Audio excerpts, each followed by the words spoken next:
K C T ವಿದ್ಯಾರ್ಥಿಗಳಿಗೆ K A ಈಗ ಒಂದು ಅರ್ಜೆಂಟ್ ಇನ್ಫಾರ್ಮೇಷನ್ನ ರಿಲೀಸ್ ಮಾಡಿದೆ. ಕರ್ನಾಟಕ ಪರೀಕ್ಷಾ ಪ್ರಾಧಿಕಾರ ಇವತ್ತು ಅಕ್ಟೋಬರ್ 8 ಸಂಜೆ 4 ಗಂಟೆ ಮೇಲೆ ಸೆಕೆಂಡ್ ಎಕ್ಸ್ಟೆಂಡೆಡ್ ರೌಂಡ್ ಫೈನಲ್ ರಿಸಲ್ಟನ್ನು ಅನೌನ್ಸ್ ಮಾಡಬೇಕಾಗಿತ್ತು.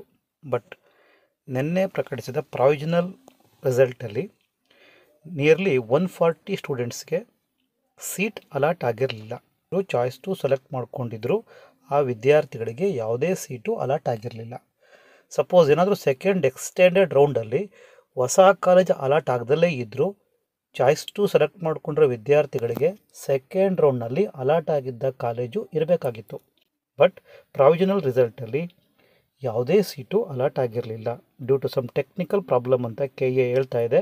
ಅದಕ್ಕೆ ಇವತ್ತು ಅನೌನ್ಸ್ ಮಾಡಬೇಕಾಗಿದ್ದ ಫೈನಲ್ ರಿಸಲ್ಟನ್ನು ಅಂದರೆ ಸೆಕೆಂಡ್ ಎಕ್ಸ್ಟೆಂಡೆಡ್ ರೌಂಡ್ ಫೈನಲ್ ರಿಸಲ್ಟನ್ನು ಇವತ್ತು ಪ್ರಕಟಣೆ ಆಗ್ತಾ ಇಲ್ಲ. ರಿಸಲ್ಟನ್ನು ಯಾವಾಗ ಅನೌನ್ಸ್ ಮಾಡುತ್ತೆ ಅಂತ ಕೆ ಎ ಎಗೇನ್ ನೋಟಿಫಿಕೇಷನ್ ಮುಖಾಂತರ ತಿಳಿಸುತ್ತೆ. ಸೊ ಇವತ್ತು second extended round final result announce ಆಗ್ತಾ ಇಲ್ಲ. This is the urgent information from K A.